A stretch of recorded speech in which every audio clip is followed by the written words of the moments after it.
I tell you what, boys, I do this shit for the love of the game.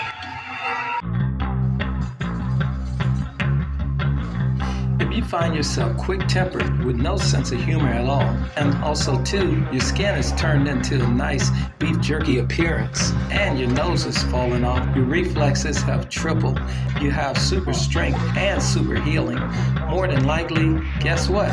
You probably became a ghoul.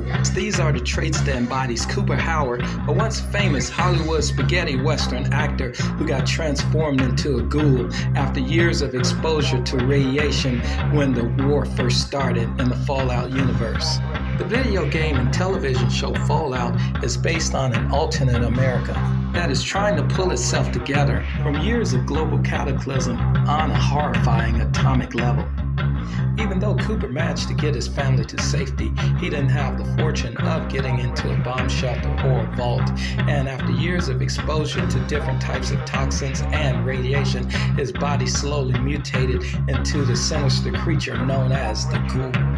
That being said, today's show is all about the Ghoul. I'm also going to make accessories of his weaponry as well.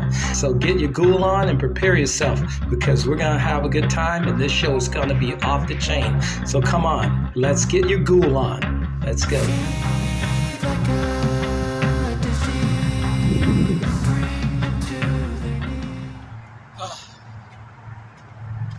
Fresh air, clean water, blue skies, beautiful flowers. Enjoy it while it lasts, because in the world of Fallout, you get none of that. That's right, in today's show, I'm going to dive into the Fallout universe. And this show is pretty much based on a post-apocalyptic world 200 years after constant nuclear warfare. And our heroine, Lucy, comes out of her underground vault and gets introduced into the real world, where she pretty much meets up with different strange characters. And today, I'm going to do one of the most interesting characters from this television show. And that character is called the Ghoul. And before we go any further, I need you to hit those likes, subscribe, turn on those notifications, because I got a lot more planned in the future. But in today's show, it's all about Fallout and it's all about the Ghoul. So let's get into it. Come on. Alright, as we all know, the Ghoul has no facial hair, and with me, I have a beard and mustache, and I'm damn sure not gonna shave that. Hell no. Ain't gonna happen. So I decided to take a little road trip to my local store and pick up a pair of pantyhose, and with the pantyhose, I'm gonna make a nice headpiece or mask.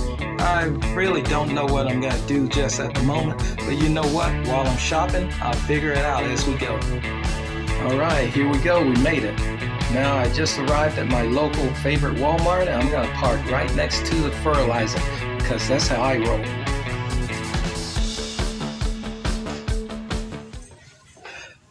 Alright, I'm in the makeup section. Let me see, which one can I use? This looks pretty good. I think this is a pretty good match to my skin tone and everything. So yeah, we're gonna get this one. And yeah, we're good to go. And there I found the legs pantyhose. I had to get a set of extra large because my head is pretty big. While shopping, I picked up some other items. I got me a scented candle and I got me some nice flowers. So now we're good to go. The next stop is the thrift store because I have to find my cowboy hat. Alright, here we go. I just arrived at my favorite thrift store. I know the store pretty well, so as soon as I walked in, I took a right, heading down the shoe aisle to the awesome hat display mounted onto the wall.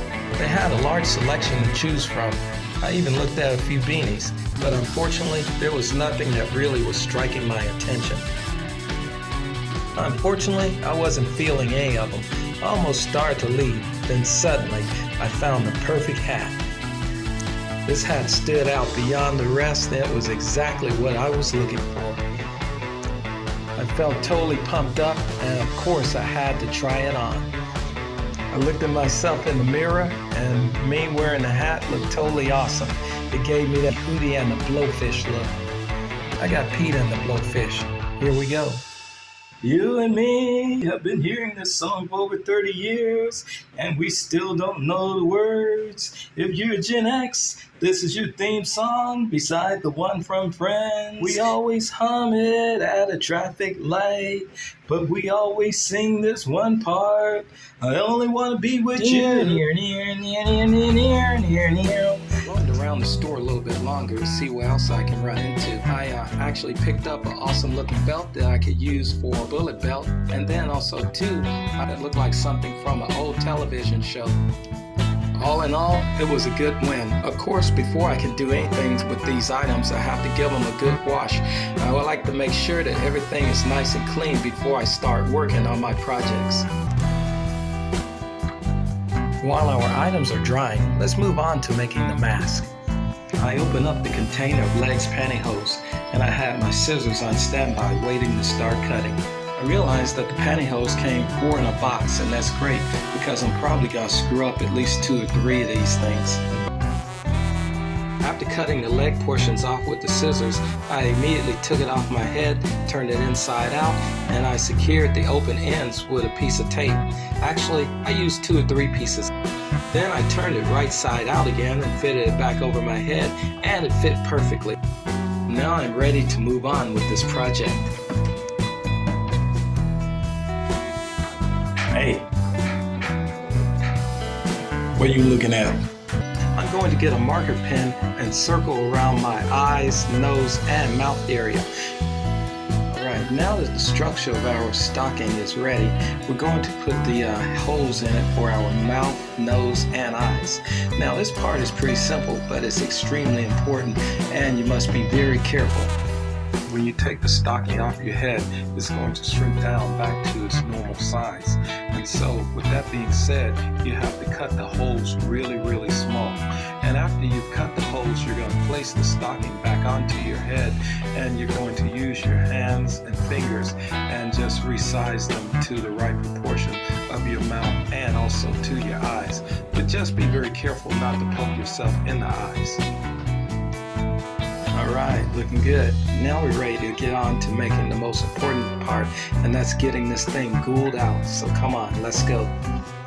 Alright, now it's time for me to make the facial structure of the mask. And with that being said, I tore a few pieces of refrigerator tape ahead of time in order for me to make the bone structure of the ghoul. Alright, the first part that I started with was the bridge of the nose, and I tapered the tape around the bridge of my nose in a triangular-like fashion in order to create the illusion of not having a nose. And then I worked my way up to the forehead region and around my eyes to create a bone-like structure. Now, some of the tape started coming loose, so what I'm going to do is use my old friend silicone. Now, this is a paintable silicone that I can use acrylic paint on in order to match up with my skin tone. So we're going to go ahead and get the silicone put on there, and we're just going to apply the silicone onto the facial part of the mask, and we're going to even put it on the stocking part and wipe down with my fingers, and then we're just going to let it sit there a little while and just dry until we're ready for it later on. And when it dries, it's going to make a nice breathable skin that I can paint on that will be comfortable for when I walk around at Comic-Con. After about 30 minutes, the silicone had partially dried. Then I went back around the edges of the entire face piece that I placed onto the stocking and added more silicone to make sure that it doesn't come loose. 20 minutes later, after the silicone had begun to set on the headpiece, I lightly pulled it away from the mannequin head so that I wouldn't have any problems separating it or taking it off later on. After giving it a few jiggles, I decided to put some silicone in the very back where I taped the holes where I cut the leg pieces off.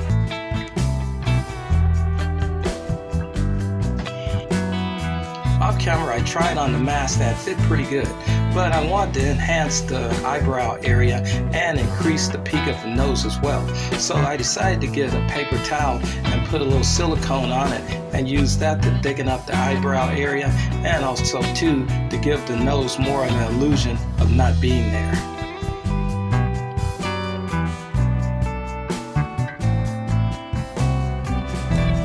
Alright, looking good. It kind of reminds me of a sleeve stack.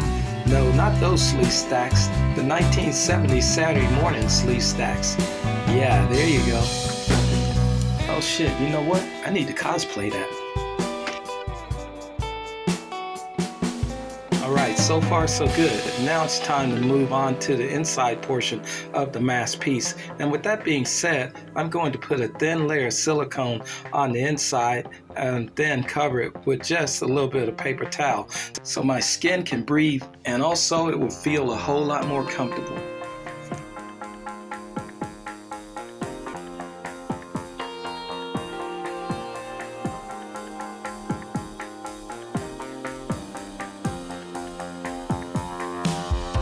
My headpiece is fitting good and feeling good.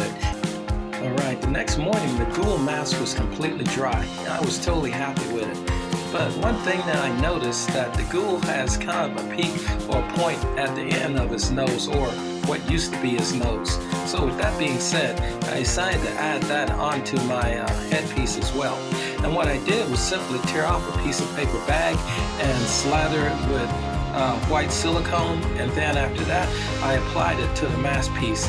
And then when that was all over, I flared it out a little bit so when it dries it has that total look of the Ghoul's nose.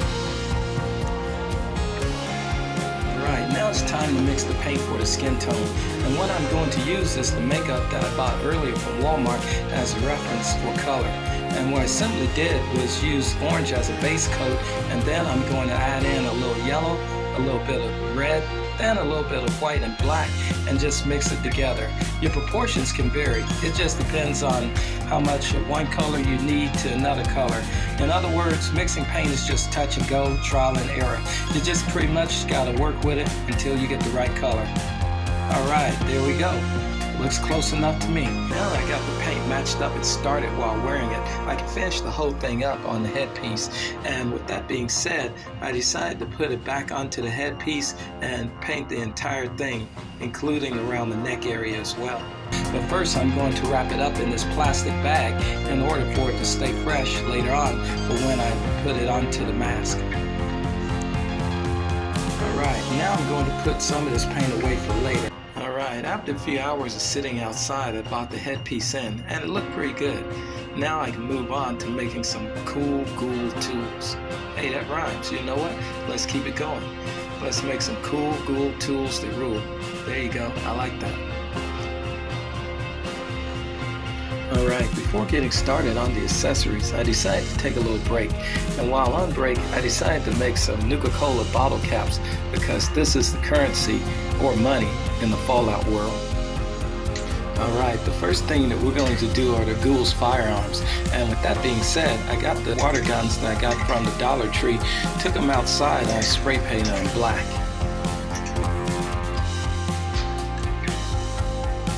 Alright, the pistols look pretty good, but I'm going to need to modify them just a little bit. And with that being said, I took them apart in order to cut them down to make them a little bit shorter. Alright, now even though I want to modify these guns, I still like the extension feature. So what I'm simply going to do is just extend the guns out, and then I'm going to use my hacksaw to mark the exact area where I want them to retract back to.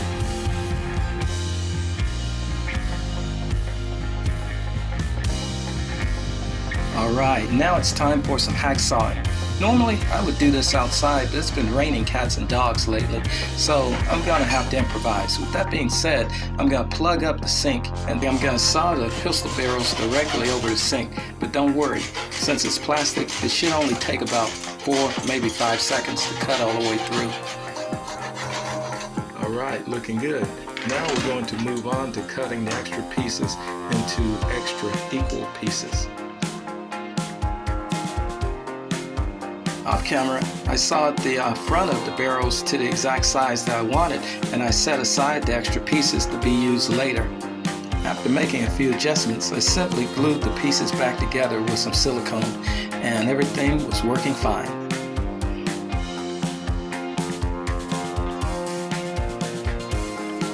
My pistols are looking really good, but they don't have any triggers nor bullet ports. So with that being said, I got a coat hanger that's for baby clothes and just rigged it up as a trigger. Then after that, the remaining pieces, I simply cut them equally for the revolver bullet ports, and this gives it that total retro steampunk or sci-fi blaster look that I need in order to make this a Fallout weapon. Making the rifle shells are pretty simple. The only thing that we're going to do is just get a piece of poster paper and cut it in strips. We're going to place the black magic marker on the strip of poster paper vertically, and then we're simply going to roll it. And after we roll it, we're going to attach it with a piece of refrigerator tape. And then after that, we're going to make one long cylinder, pull the magic marker out, and then we're going to tape along the side. And after we've taped the side, what we're going to do is to cut all of the ammo shells into equal sizes or equal pieces. Alright, now that we have our shells cut to the length that we want, what we're simply going to do is just get a paper towel, cover it with wood glue, tear it into pieces and stuff it at both ends. And then after both ends are stuffed, lather it with wood glue. But the most important part of all is making sure that all of your shells are cut to the exact same length. This part is pretty simple. Just do it about 40 or 50 more times. Now let's go ahead and get some black spray paint on this. And then I took the shells outside and masked them off with refrigerator tape, and then I painted the tips gold to give them that total ammo shell look. Unfortunately, when the spray paint dried, it glued some of the shells to the paper that it was sitting on. So basically, it scratched off some of the paint, but no problem. I'll just touch up with some black acrylic paint and just keep it moving.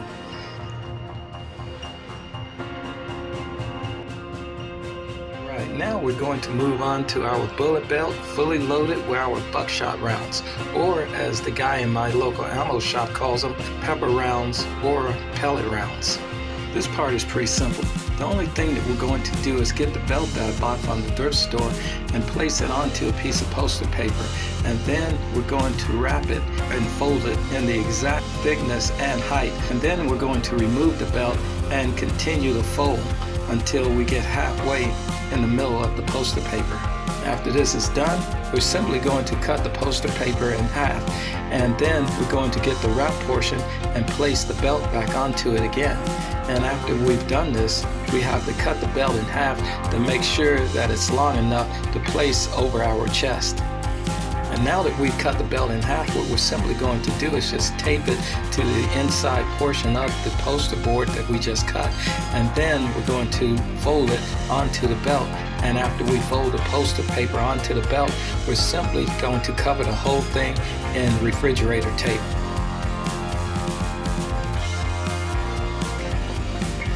Alright, looking good, easy peasy. Alright, now it's time to make the slots for our ammo belt. And with that being said, the only thing that I did was just cut a strip of poster board. I placed a small dab of glue onto the beginning of the strip, and then I attached it to the belt itself, and I placed the cartridge in place and fitted the strip of poster paper around it. And then after seating the poster paper around the shell, I just immediately placed glue onto the other side. Now I repeated this step several times until it looks like a bullet belt from an old western. Alright, I want to make sure that this belt is durable, and then I tore a large piece of tape and ran it on the outer rim of the belt to make sure that the slots stay nice and secure on my freshly made buckshot belt. Alright, ammo belt, rifle belt, buckshot belt, whatever. Either way, it's gonna look pretty kick-ass when I'm done.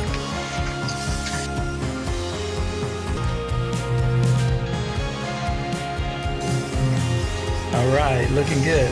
While I was at it, I decided to go ahead and spray paint the pistols that I made as well.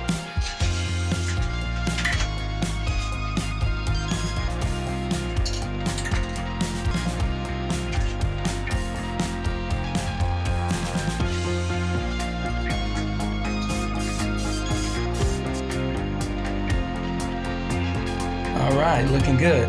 Now we're going to move on to our next item, which is the Ghoul's pistol belt and pistol holsters. Alright, now it's time to make the belt loops for our pistol holsters. And this part is pretty simple. The only thing that we're going to do is just cut a strip of paper and simply cover it with tape. And then after that, we're just going to fold it equally from end to end. And after this is done, we're just simply going to wrap it at the bottom with tape in order to secure it. And then we're going to apply it to the belt to make sure that it can slide back and forth easily. Alright, it's time to make the pistol holsters. The first thing that I'm going to do is just get a piece of typing paper and just wrap it around the pistol in a pseudo triangular-like shape. And then just lock it down with the refrigerator tape. And after this is done, I'm going to cut off a small bit of the top, and then I'm going to cover the whole thing with refrigerator tape.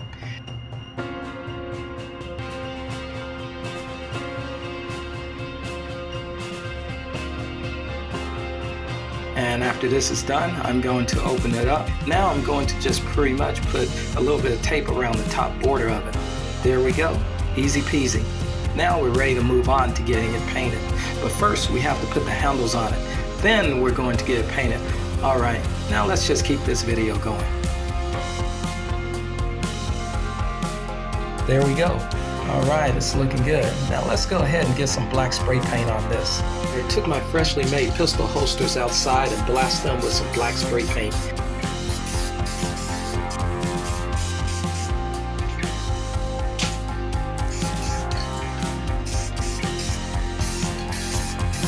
And then I waited for about 15 to 20 minutes and I hit it with the gold and red spray paint to give it that fallout vibe that I'm looking for.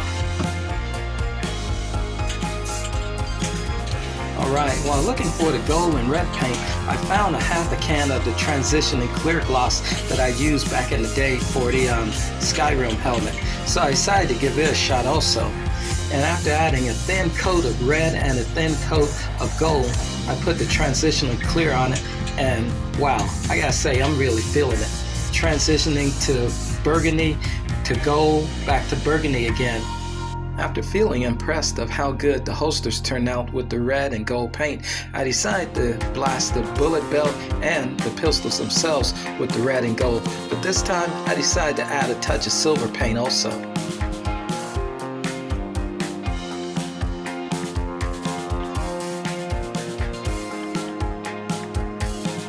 And off camera, I made a pretty snazzy looking bullet belt. I just pretty much did the same thing that I did with the ammo belt, and instead of using a marker to make the rounds, I just used a simple ink pen. Alright, after the spray paint had dried and all the belts were done, I decided to bring the ammo belts in and reload them with the artillery shells. But to make sure that they stayed in nice and secure, I put a little bit of clear glue on them to make sure that everything goes well.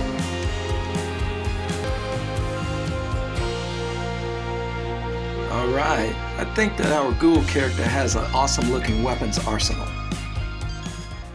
Alright, yes sir, we got our pistol belt with ammo made, and also too, our, pretty much Fallout style pistols or whatever, or my version of Fallout pistols anyway. And we have our, bullet belt here made with my makeshift buckshots. That's what we call these from where I'm from. But anyway, yeah, this was a lot of work, but it was well worth it. And so you want to at least have this sitting in a well ventilated place where it can get, a lot of air, a lot of ventilation. And then number two, the smell of spray paint in a vehicle, it takes a long time for it to, die out or just go away and everything. Something like this can be used later on down the road for other outfits, like if I want to do something with like a steampunk kind of aesthetic, I can, pretty much break this out. And also too, if you're a female and you're playing a character like Lady J or Zorana from G.I. Joe, something like this would come in handy. And then also too, if you're a guy and you're, playing a character like the Punisher or Rambo, I like making stuff like this because it can be recycled and used for another cosplay, later on down the road. But anyway, let's go ahead, finish this up, and let's go ahead and get this rodeo finished up. All right, I'll see you in a little bit. After enjoying a few of my favorite albums while wearing my cowboy hat, I thought about my favorite science fiction western movies while listening to my Mike and the Mechanic CDs after watching a few episodes of Macmillan and White and Jake and the Fat Man along with Starsky and Hutch. I happened to remember that the Ghoul uses grenades, so with that being said, I had to immediately make a grenade belt also. With this in mind, I immediately got to work. I had a few air freshener containers that were empty, so I decided to put them to use because to me, they look just like incinerator grenades. And so what I did was just simply pop off the top, and then with a pair of vice grips, I just ripped the stem out. And after that, I took them outside and blasted them with some black paint and then some silver and gold spray paint to give them that total military metallic look. Off camera, I made a grenade belt and I painted it. I made the slots for my makeshift grenades. And then after that, I pretty much put them into the slots. Now, not all the grenades fit exactly into the slots, but that's okay. I got my scissors and made the holes a little bit bigger.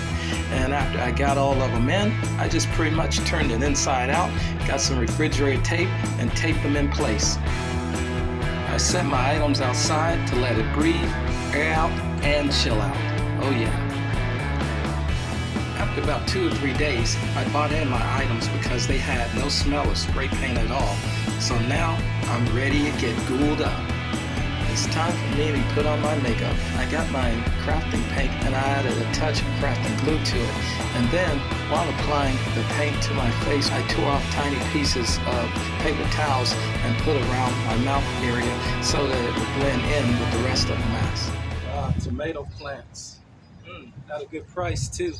You know what? The Ghoul would definitely love these because tomatoes is one of his favorite vegetables. All right, guys, I really want to thank you for joining me today. I know this one was a little weird, but hey, that's what we do here on this channel, Create with Pete. We do the weird, the wild, and the wonderful. And so basically, bottom line, I'm going to go ahead and wrap this up because I know that you want to get to the complete product and everything. So basically, bottom line, I'm going to leave you with this little spill. If it ain't good, don't do it. And if it's bad, don't say it. Take care, and I'll see you in the next video. But first, let me grab one of these tomato plants here. All right, guys, take care. God bless. I'll see you in the next video.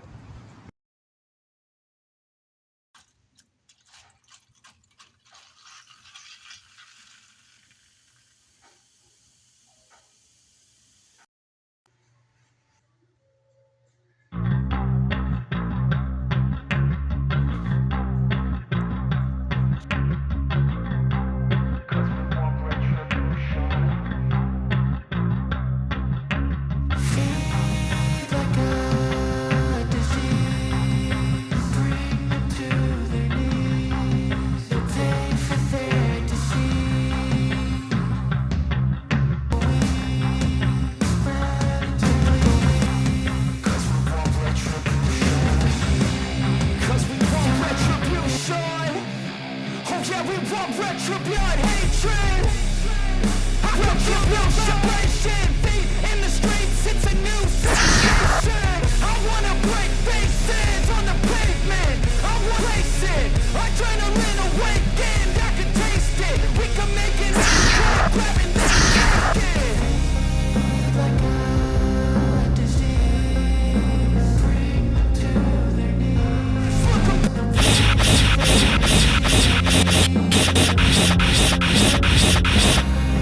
Just like a weed spread into the street.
Yep, I reckon it's like that sometimes. You gotta fight to get ahead in life.